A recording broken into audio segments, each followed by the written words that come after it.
तो क्या मुसलमान होने के नाते ये हमें सोचना पड़ेगा, क्या हमारी आइडेंटिटी मुसलमान है? पहले आप उनको मारो, उससे आपका मन नहीं भरता फिर रेप करो, रेप करने के बाद भी अगर मन नहीं भरता है तो आपको जो जी चाहा है वो करो।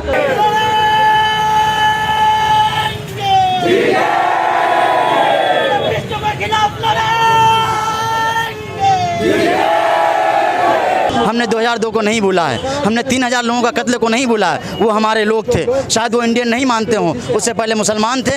हम इसलिए नरेंद्र मोदी को 2002 का कातिल मानते हैं, कल भी मानते थे, आज भी मानते हैं और आने वाले दिनों में जब तक जिंदा रहेंगे तब तक हमको कातिल ही मानेंगे।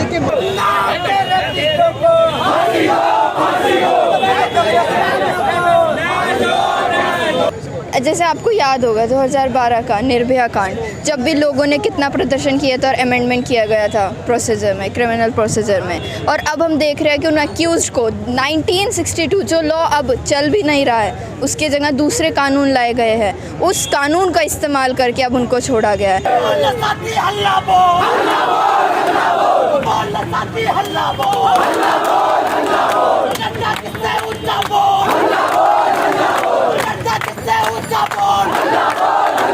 बुनियाद रखी गई है मुसलमानों का कत्ल करके, उनकी बुनियाद रखी गई है मुसलमानों के खिलाफ बोल करके, इनकी बुनियाद रखी गई है मुसलमान के खिलाफ अनाप शनाप बोल करके। उनके नज़र में जामिया मिल्लिया इस्लामिया जैसा इदारा खलता है, उनके नज़र में अलीगढ़ मुस्लिम यूनिवर्सिटी जैसा इदारा खिलता है। तो ये सारी चीज़ बहुत सोचने का है कि क्या हिंदुस्तान में मुसलमान दोयम दर्जा का नागरिक बन चुका है। आपको क्या लगता है कि मोदी जी बोल रहे हैं उनका कोई इन्वॉल्वमेंट नहीं है उनको निकलवाने में, गवर्नमेंट का हाथ होता है? कि आप मुसलमानों को गाली दो, आपको भारतीय जनता पार्टी में अच्छी पोजीशन मिलेगी।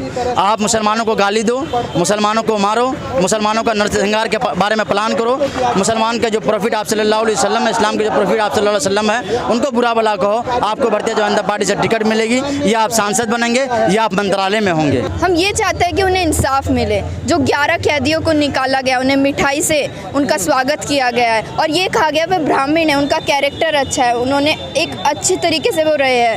तो ये किस तरह का कोई कास्टिज्म को ये बढ़ावा दे रहा है? अगर ब्राह्मण कोई दुष्कर मरेगा तो उसको छोड़ दिया जाएगा? कहाँ हम वैदिक काल में बैठे हैं क्या? देश की अदालत, देश के सड़क और देश का संविधान और संसद जब पहली हो जाती है तब आजाद नागरिक को रास्ते पे आना पड़ता है और अपना आवाज उठाना पड़ता है।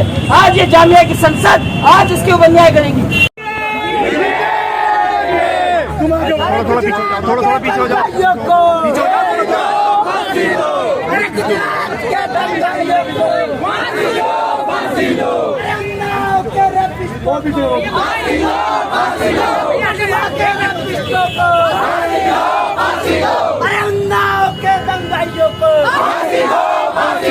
गुजरात के दंगाइयों को फांसी दो, कश्मीर के रैपिस्टों को फांसी दो, उन्नाव के रैपिस्टों को फांसी दो,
हल्ला बोल, जनता किससे ऊंचा बोल, जनता किससे ऊंचा बोल,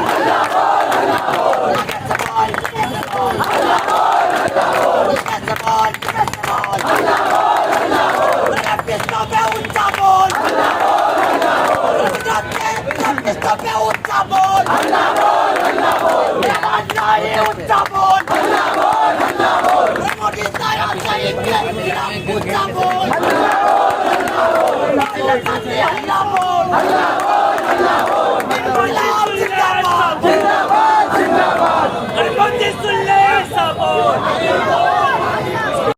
जैसे आपको याद होगा 2012 का निर्भया कांड, जब भी लोगों ने कितना प्रदर्शन किया था और अमेंडमेंट किया गया था प्रोसीजर में, क्रिमिनल प्रोसीजर में, और अब हम देख रहे हैं कि उन अक्यूज्ड को 1962 जो लॉ अब चल भी नहीं रहा है उसके जगह दूसरे कानून लाए गए हैं, उस कानून का इस्तेमाल करके अब उनको छोड़ा गया है। तो ये देख सकते हैं कि एडमिनिस्ट्रेशन पे किसका, जुडिशरी पे कौन दूसरे द्वारा दूसरी तरह से अपना हाथ चला रहा है, किस तरह उनको इस्तेमाल किया जा रहा है, पूरे जुडिशरी सिस्टम को करप्ट किया जा रहा है। हम ये चाहते हैं कि उन्हें इंसाफ मिले। जो 11 कैदियों को निकाला गया, उन्हें मिठाई से उनका स्वागत किया गया है और ये कहा गया वे ब्राह्मण है, उनका कैरेक्टर अच्छा है, उन्होंने एक अच्छे तरीके से वो रहे हैं। तो ये किस तरह का कोई कास्टिज्म को ही बढ़ावा दे रहा है? अगर ब्राह्मण कोई दुष्कर्म करेगा तो उसको छोड़ दिया जाएगा? कहाँ हम वैदिक काल में बैठे हैं क्या? हम ये 21वीं सदी है, ग्लोबलाइजेशन का ज़माना, और ये ब्राह्मण इस कास्टिज्म को बढ़ावा दे रहे हैं। तो हम यही चाहते हैं कि उनके आरोपियों को फांसी की सज़ा दी जाए। आपको क्या लगता है कि मोदी जी बोल रहे हैं उनका कोई इन्वॉल्वमेंट नहीं है उनको निकलवाने में? गवर्नमेंट का हाथ होता है ऐसे जुडिशरी सिस्टम पे। अगर है ऐसा तो उनको क्वेश्चन करना चाहिए ना, कोई क्यों नहीं बोल रहा है कि उनके साथ गलत हुआ है? सबको आवाज़ उठानी चाहिए ना, और जो आवाज़ उठा रहे हैं उनकी आवाज़ को दबा दिया जाता है। जैसे आप देख सकते हैं बाहर पुलिस खड़ी है, हमें प्रोटेस्ट करने नहीं दिया जाता। हमने वहाँ से स्टार्ट की थी तो उन्होंने कहा आप किस हक से प्रोटेस्ट कर रहे हैं, किस हक से प्रोटेस्ट कर रहे हैं? हम कह रहे हैं हम गलत को गलत बोल रहे हैं, सही को सही बोल रहे हैं। हम गलत के खिलाफ हम आवाज़ नहीं उठा सकते हैं, क्यों नहीं उठा सकते? यहाँ डेमोक्रेसी ज़िंदा है अभी। मेरा नाम शहदोस है, मैं जामिया का स्टूडेंट हूँ। आज एक कैंपस के अंदर प्रोटेस्ट का कॉल दिया गया था। बेसिकली प्रोटेस्ट जो है बिल्किस बानो का जिस तरह से एक जजमेंट 17-18 साल के स्ट्रगल के बाद जो आया है वो कहीं ना कहीं इंसानियत पर सवाल उठाया है। और ये सवाल इसलिए भी है कि आज हमें सोचना पड़ेगा कि क्या बिल्किस बानो जिनके साथ रेप होता है, जब उन दरिंदों और कातिलों का मन उनकी बेटियों का जान लेकर के नहीं भरता है तभी उनका रेप करते हैं, और रेप करने के बाद इस हालत में छोड़ते हैं शायद वो मर गई हों, और अल्लाह का वो देखिए कि वो ज़िंदा है। और 17 साल के बाद जो स्ट्रगल करते हुए यहाँ तक पहुँची, वो कातिल आज जेल के सलाखों के पीछे थे। लेकिन सरकार जो गुजरात गवर्नमेंट की जो एक रिकमीशन की जो एक कमेटी बनाई गई जुडिशियल, उसके तहत उन 14 के 11 को जो है छोड़ दिया गया। तो ये सवाल जुडिशरी पर भी है, ये सवाल हम लोग को भी सोचना है। क्या आज लोकतंत्र इतना कमज़ोर हो गया है कि एक औरत के साथ रेप होने के बाद उनको न्याय नहीं मिलेगा? तो क्या मुसलमान होने के नाते ये हमें सोचना पड़ेगा। क्या हमारी आइडेंटिटी मुसलमान है? पहले आप उनको मारो, फिर समाज से मेन स्ट्रीम से एक्सक्लूड करो उनको, उससे आपका मन नहीं भरता फिर रेप करो, रेप करने के बाद भी अगर मन नहीं भरता है तो आपको जो जी चाहा है वो करो।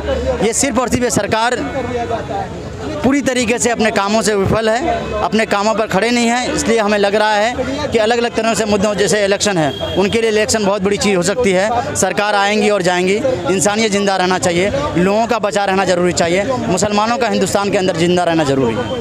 कल एक और मामला सामने आया है, प्रॉफिट मोहम्मद सल्लल्लाहु अलैहि वसल्लम की तौहीन की गई है बीजेपी के एमएलए के जरिए, और अब उसको जब जेल में डाला गया उसके बाद तुरंत उसको बेल मिल गई है, उस पर क्या कहना है ऐसे जामिया? देखिए, इससे पहले भी जो है निपुण शर्मा हो गई या फिर राजा जो उसके तेलंगाना के जो एमएलए हैं बीजेपी भारतीय जनता पार्टी से, तो इन लोगों की एक फितरत सी हो गई है कि आप मुसलमानों को गाली दो, आपको भारतीय जनता पार्टी में अच्छी पोजीशन मिलेगी।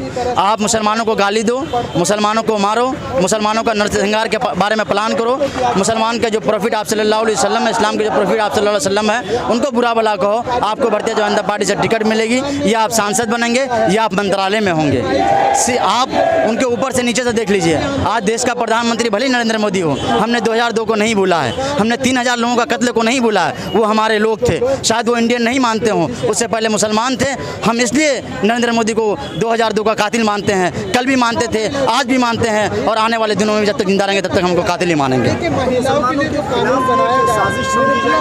बिल्कुल, ये मुसलमानों के खिलाफ एक साजिश ही है, क्योंकि जो एक मेजोरिटी का जो पॉलिटिक्स चल रहा है इंडिया के अंदर, आप भारतीय जनता पार्टी और आरएसएस का राजनीतिक कैरियर देखें आप, 1925 में जो एक पेड़ लगाए हैं उसकी बुनियाद रखी गई है मुसलमानों का कत्ल करके, उनकी बुनियाद रखी गई है मुसलमानों के खिलाफ बोल करके, इनकी बुनियाद रखी गई है मुसलमान के खिलाफ अनाप शनाप बोल करके।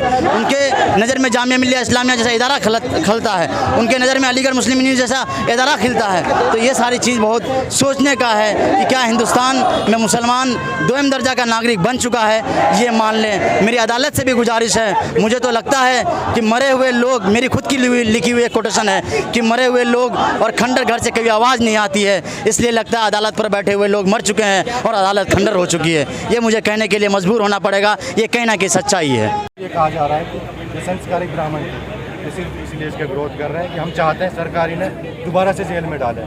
जिन लोगों को फांसी होनी चाहिए थी, फांसी ना देने की जगह उन्हें फिर 20 साल बाद छोड़ दिया जाता है। छोड़ना किसी भी हालत में नहीं चाहिए, उनको या तो फांसी हो, नहीं तो आजीवन कारावास एटलीस्ट होना चाहिए। बस यही हमारी डिमांड है। 2002 में एक 5 महीने की महिला के साथ बिल्किस, उनको बहुत बुरी तरह प्रेरित किया गया, प्रताड़ित किया गया, उनसे पड़ोसी लोगों ने रेप किया, उनकी 3 साल की बच्ची को उनके सामने मार दिया गया और उन्हें आज वो खुलेआम घूम रहे हैं और उनसे ये कहा जा रहा है ये ब्राह्मण थे इसलिए इनके बिहेवियर अच्छा था इसलिए हम इन्हें छोड़ रहे हैं। कहाँ तक सही है, कब तक देश इसको झेलेगा? इसलिए हम आज अपने जामिया से इसकी आवाज उठा रहे हैं। इंकलाब जिंदाबाद जिंदाबाद जिंदाबाद। बोल लगाते हल्ला बोल, हल्ला बोल हल्ला बोल बोल लगाते हल्ला बोल, हल्ला बोल हल्ला बोल के रैपिस्टों को फांसी दो फांसी दो के रैपिस्टों को फांसी दो फांसी दो फांसी दो फांसी दो